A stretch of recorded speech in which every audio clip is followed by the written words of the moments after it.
Makanya Sayyidina Umar ketika beliau dibunuh orang, itu pertanyaan pertama, dia pernah sujud enggak? Enggak pernah. Andai kan dia pernah sujud, maka saya tidak berani masukkan dia masuk neraka. Takutnya dia protes sama Allah, ya Allah saya pernah sujud, kenapa harus di neraka? Atau Umar ditanya Allah gini, Umar, kue ridho wong sing tahu nyembah aku kemudian dia di neraka. Kayak apa? Jadi makanya Umar ketika wafat ketika alhamdulillah alladzi lam yaj'al maniyati biyadi rajulin lam yasjud laka sajdah. Ya jadi saya mohon sekali jadi majelis ini sebagai majelis mubarak caranya tauhidnya dibenarin ya, tauhidnya dibenarin. Jadi Allah itu adhaka wa abka, Allah itu al-hadi, Allah itu ar-razzaq. Sehingga menteri ekonomi mbok salah rumusil lah wong tetep mangan. Mergo Allah itu ar-razzaq. Mbok negara dikelola keliru lah wong tetep mangan, wong Allah itu ar-razzaq. Kiai ora ndok akeh sing di masalah. Tapi ya tetep agama ini jalan. Lho andai kan syaratnya agama ini kiai ini bener. Wah ya repot. Kowe iso bayangno masakom bener terus. Tapi agama ini berkali-kali coba di TV itu banyak nyun sewu, ada ustadz, ada kasus apa, ada kiai, kadang ada masalah hukum. Agama ini jatuh enggak masalah. Padahal di TV itu sudah dinasionalkan kan, ada kiai terlibat kasus hukum atau ustadz tertangkap karena melakukan apa gitu. Tapi enggak ngefek, karena agama ini bisifdillah wa biri ayatillah. Sama. Negara mana-mana kadang manajemen ekonominya enggak jelas, tapi masyarakat ya makan karena Allah Razzaq. Sama, aku kancanan masakom mengeluh, tapi Allah adhaka, akhirnya iso guyu. Padahal orang untungnya blas kancanan dene.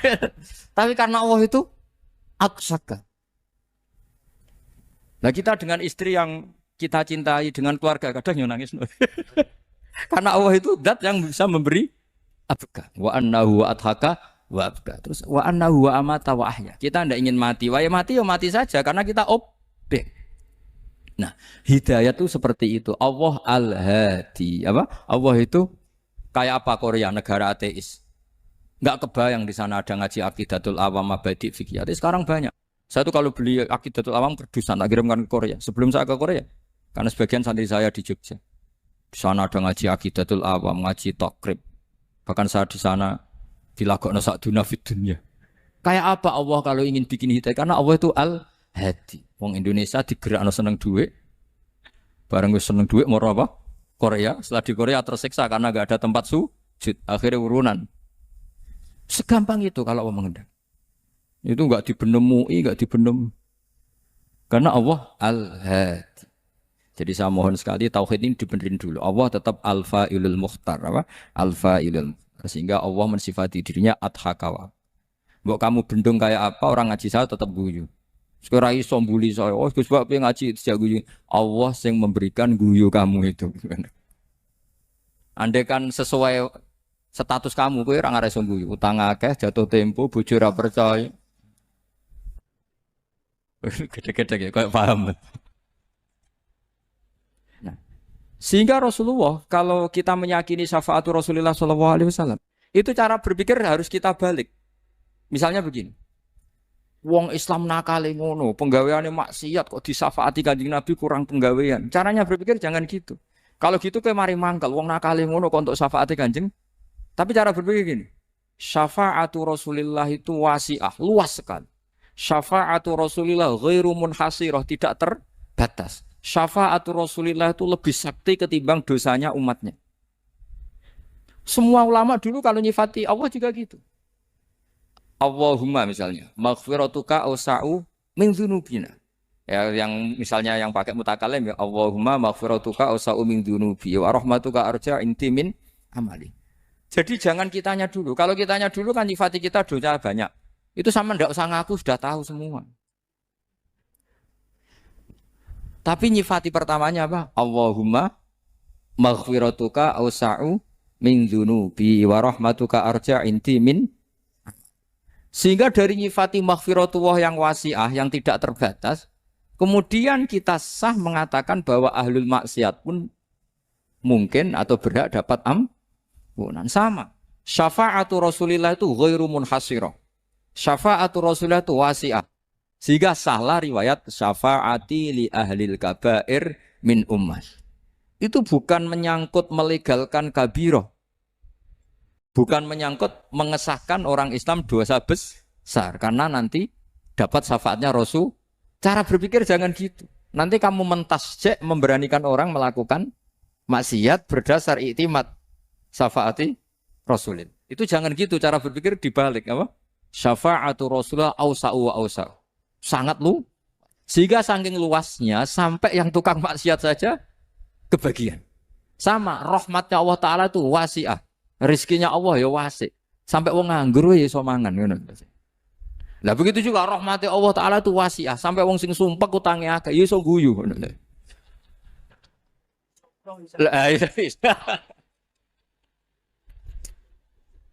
Tapi kalau dibalik, misalnya saya diprotes kiai, saya pernah juga diprotes. Gus umat kok mbok latih guyu, padahal mereka maksiate akeh, hutangnya akeh gini-gini. Karena kamu menyifati orangnya. Kalau menyifati orang ini sampean guyu haram. Utang jatuh tempo, sampean gak mikir dosa ndak? Dosa.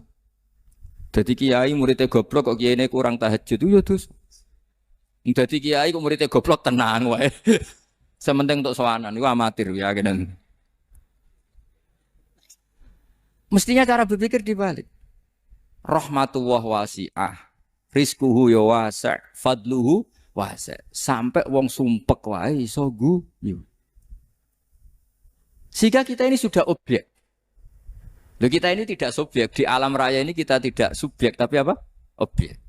Makanya saya berkali-kali mengatakan, mbok kayak apa sumpeknya kita, tetap wong iso guyu. Karena apa? Allah mensifati dirinya wa annahu wa adhaka wa abka. Allah itu adhaka, zat yang memberi orang iso guyu. Wa abka lan zat sing maringi wong iso nangis. Karena sifatnya Allah Ta'ala pasti nafidzah. Sifatnya Allah Ta'ala pasti terjadi. Dan kita objek. Makanya wong sumpek utange akeh, bojo ora percaya, tangga ora percaya. Oh nak guyu banter-banter. Karena Allah ku adhaka, zat sing maringi guyu. Wa abka. Sudah presiden, sudah gubernur, sudah menteri. Nak Allah kepengin nangis no yo. Nangis. Coba ngeluhnya apa kalau misalnya jenengan seorang mantan presiden atau mantan gubernur. Kadang anaknya calonan RT mbok menang bondak. Ngeluhnya apa orang alim misalnya, alim alamah, anaknya mau jadi jurumiyah raiso. Susah. Kaya raya anaknya jadi pasien, susah. Allah punya cara untuk abegah, untuk bikin orang nangis. Nah karena kita ini objek, pasti sesumpek apapun orang yang bisa tertawa, ya bisa nangis. Makanya banyak ulama yang enggak terlalu serius mikir agama ini. Bukan karena dablek, enggak. Karena Allah mensifati dirinya Al-Hadi, yang memberi petunjuk. Kita enggak ditunggoni Kanjeng Nabi, enggak ditunggoni Wali Songo, enggak ditunggoni para Alawiyyin yang dulu. Enggak ditunggoni Habib-Habib yang kayak Said Abdul Al-Haddad. Tapi karena Allah itu Al-Hadi, yang memberi petunjuk. Dan sifatnya Allah Ta'ala la budda wa ayat takuna nafidah. Sifatnya Allah pasti nafidah. Amerika kayak apa liberalnya. Sekarang trennya juga banyak yang masuk Islam. Kampung-kampung pedalaman enggak ada kiainya, cukup mudin. Kadang membawa agama itu orang yang ke situ mau nyari kayu. Orang di pedalaman Kalimantan, Sulawesi itu pertama itu nyari kayu. Tapi bawaan hidayat, lama-lama bikin masjid. Saya pernah di Korea, ke sana orang nyari uang. Niatnya juga nyari uang. Tapi akhirnya tersiksa kalau enggak bikin masjid. Karena apa? Karena Allah itu Al-Hadi, zat yang memberi petunjuk. Maka kamu tidak usah khawatir. Agama ini pasti jalan ila yaumil qiyamah. Karena Allah Al-Hadi. Sama. Mbok kamu umat mbok weden-wedeni kowe ku amalan ora mesti ditampa. Nek ora ditampa mlebu neraka. Ngono mulai ngaji ya tenang ae. Tenang, santai. Bahkan kadang bilang gini, Pak Yai tadi gak bener. Masa ngecap orang mlebu neraka. Kita yang masyarakatnya gak tahu pintunya. Kayaknya tahu pintunya. Karena orang itu punya cara. Loh ya betul. Orang Bedui itu kalau ngaji sama Nabi itu lebih unik timbang yang soleh, timbang yang pinter. Sehingga banyak ilmu itu ditemukan dari orang Bedui. Karena cara berpikir itu aneh. Kalau orang soleh, orang waras kan berpikirnya ada aneh, standar. Jadi orang Bedui itu aneh. Pernah suatu saat Rasulullah itu khutbah, cerita kiamat. Wah dahsyatnya kiamat kayak apa. Semua orang diam nangis semua. Orang Bedui enggak, lebih cerdas. Ini Nabi itu aneh, cerita kiamat kok ada tanggalnya ini gimana. Orang nangis semua karena dahsyatnya kiamat kayak gitu. Bumi dihancurkan, wus. Pantas sudah nangis dewe-dewe. Ya ono sing nangis pabrik banyune macam-macam ya. Ini kalau kiamat gimana ini perjalanan air kemasan saya kan orang mikir. Mikir dewe-dewe gitu. Tapi ini enggak.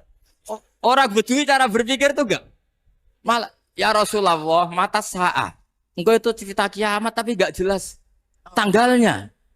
Kalau cerita kiamat ya harus jelas dong kapannya. Jadi unik. Jadi cara berpikir sahabat kaget semua loh. Kaget. Karena enggak kepikiran. Nabi A'radu itu mengabaikan. Banyak sahabat yang menganalisis lam yasma kan. Nabi memang enggak dengar sehingga mengabaikan. Ada yang analisis lagi sami awakariya. Sebenarnya Nabi dengar cuma enggak berkenan karena tengah-tengahnya khutbah kok tanya.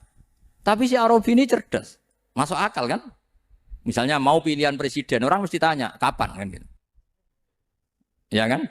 Mau ganti presiden atau ganti bupati, takarannya orang kan kapan? Kayak Mas Akom jadi wali ndak? Pertanyaannya kan kapan?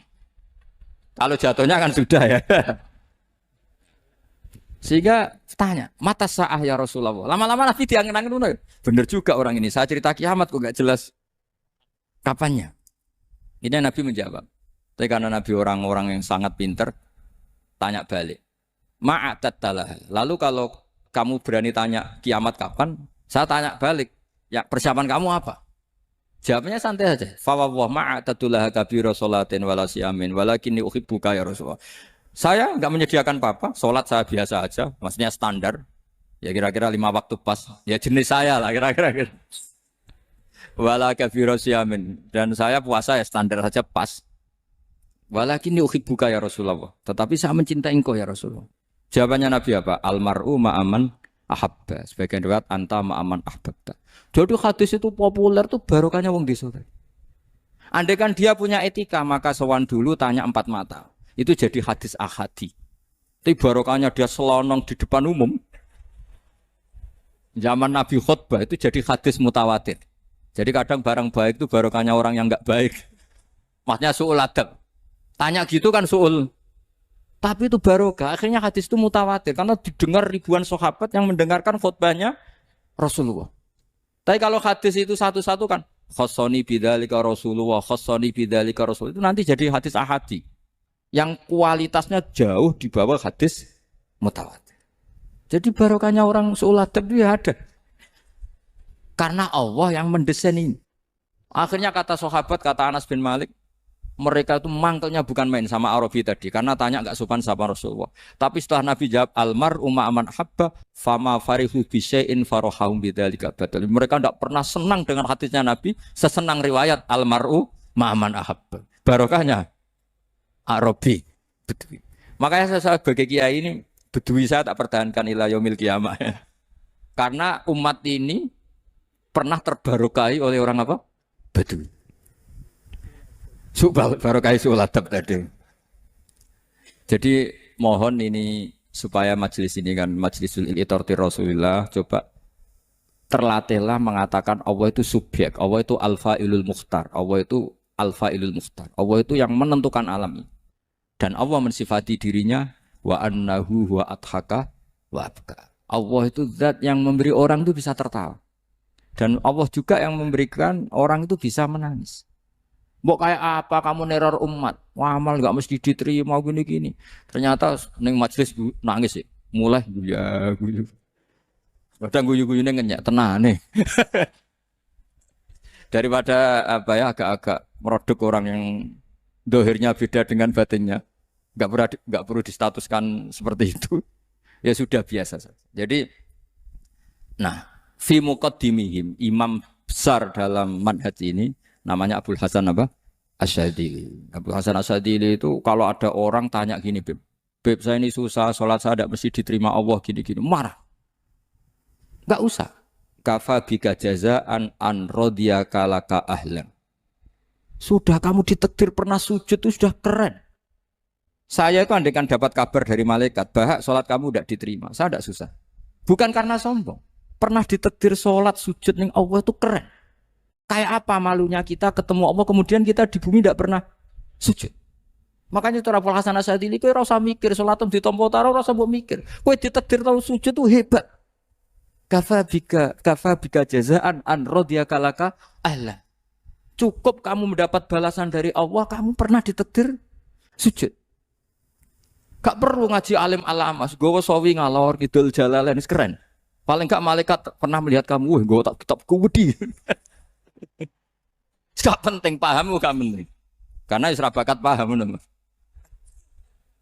Jadi Abdul Hasan Asyadzili adalah orang yang dan itu Al Hasani ya, dan itu Al Hasani. Makanya macam-macam kita yang Al Husaini sudah kita punya fakih muqaddam, punya banyak. Di Al Hasani yang paling populer diantaranya adalah Abdul Hasan Asyadzili. Beliau tuh kalau ngendikan sesuatu itu positif terus. Termasuk itu ketika ada orang resah sholat saya diterima ndak, kata beliau, wes sing support nak, ditetir tahu sujud. Saya itu sebetulnya kadang-kadang ya miris, wah sholatku tompo tau, tapi saya sangat sadili, sangat sadili. Saya nggak pernah berdoa ya Allah ibadah kami jenengan terima ndak, karena takut kalau doa gitu keterusan itu terus ditompo ora ya. Akhirnya keterusan gitu, akhirnya ngenes. Masa orang pernah sujud ngenes? Lama-lama gini setan masuk, apa artinya saya sujud ternyata gak diterima. Lu wong kawula kok iskal tentang pernah sujud. Itu kan ibarat gini, kamu ngasih uang sama orang tua kamu, misalnya Habib Soleh ngasih uang Habib Ali, terus apa artinya tak kasih, kemudian beliau tidak terima kasih, itu kan lucu. Terima kasih, tidak terima kasih, seorang anak ngasih orang tua itu keren. Makanya saya bangga dengan Habib Soleh ketika beliau mengumrohkan Habib Ali, sudah mendaftarkan haji Habib Ali. Gak usah mikir diterima apa enggak. Wes keren, itu sudah perilaku yang keren, yang hebat. Tapi ngeten ya, kalau pesan karena Habib Soleh mulai kecil sama saya, sama-sama ngaji di Mbah Mun. Orientasi terbaik saking sunnah nabawiyah, gini ku keberlangsungan. Terus kalau sering belajar tentang kitab-kitab samawi, kitab-kitab sing diriwayataken beberapa ulama ahli kitab, sing pun disahkan kalian ashabu Rasulillah sallallahu alaihi wasallam. Niku riyen Nabi Ibrahim niku pertama dadi Khalilur Rahman. Kekasih Allah Khalilur Rahman. Iku mergi piyambake nu tersiksa. Tersiksa protes. Terus kadang tiang saya ini kudu protes. Tapi protes bukan kita demo. Protes itu tidak harus demo. Protes. Ya Allah, dunia ini tidak fair. Engkau yang Tuhan, engkau zat yang begitu penting, engkau zat yang menciptakan langit dan bumi, engkau zat yang memberi rizki, yang bikin air, bikin oksigen, semua kebutuhan manusia. Kemudian mereka tidak kenal engkau. Ini tidak fair. Jadi beliau itu tiap malam itu ngumpat. Ini enggak fair dunia ini. Engkau yang begitu penting mencipta langit bumi, engkau begitu penting yang menciptakan air, menciptakan kebutuhan manusia. Kemudian mereka tidak kenal engkau. Ini tidak fair. Ini tidak benar. Jadi sering marah. Karena sampean nggak bisa bayangkan kan, apapun hebatnya presiden atau menteri atau rektor atau kiai terus nang desa nggak dikenali statusnya diundang lek apa yang dilek itu gak keren belas. Karena ya sama kan, misalnya Habib Soleh Alatos muridnya Said Umar punya Mbah Mun terus nang desa diundang pening dilek itu kan gak keren belas. Awal dari keren tetap dikenal. Nah kemudian orang itu tidak kenal Allah. Makanya terus beliau sujud berkali-kali, ya Allah, sama siapa munajatnya beliau. Innahu la yahzununi alla ara ahadan fil ardi ya'buduka ghairi. Jadi cara Kiai Sarang namanya innahu sak temene kelakuan la yahzunu, yektene nyusano ni ing ingsun, nyusano banget karena pakai lam taukid. Innahu sak temene kelakuan la yahzunu, yektene nyusano banget ni ing ingsun. Apa sing nyusano an? Apa sedene kelakuan la ara ora ningali ingsun fil ardi ing dalam bumi. Ahadan ing wong suci ya'budu kang nyembah sapa ahad ka ing panjenengan ghairi saliyane ingsun. Ya Allah, sungguh saya sangat susah. Karena engkau zat yang begitu penting, kemudian yang tahu kalau engkau Tuhan itu hanya saya. Sampai ngenes gak? Misalnya ada orang melihat Sayyid Umar Hafid, kemudian tidak tahu kalau beliau orang alim. Sampai sebagai muridnya ngenes gak? Ngenes kan? Ada orang memperlakukan Mbah Mun, tidak tahu kalau beliau seorang alim alama. Kita sebagai santrinya ngenes gak? Ngenes. Lah ini Allah yang Tuhan, kemudian orang tidak ada yang memperlakukan dia sebagai Tuhan. Bahkan nyebut saja tidak mau. Itu ketersiksaannya Nabi Ibrahim. Kalau kita kan tersiksa mergo ora di duwe, ora payu rabi terus. Sing wis payu rabi ora iso wayo, ya gitu. Macam-macam kesulitan. Itu jadi apa jadi wali itu sudah berat karena orientasinya agak tentang Allah tapi tentang diri sendiri. Ana sing susah proposal ragu ya Mas Angga. Macam-macam. Artinya Nabi Ibrahim itu orang yang benar-benar Khalil Rahman. Beliau tersiksa ini karena dunia dianggap gak fair. Masa Allah zat yang begitu penting kemudian mereka nggak tahu. Maka awal dari nubuah itu apa? Menaukan al-i'lan, mempermaklumatkan Allah di alam raya ini. Makanya nggak ada nabi kecuali memaklumatkan diri.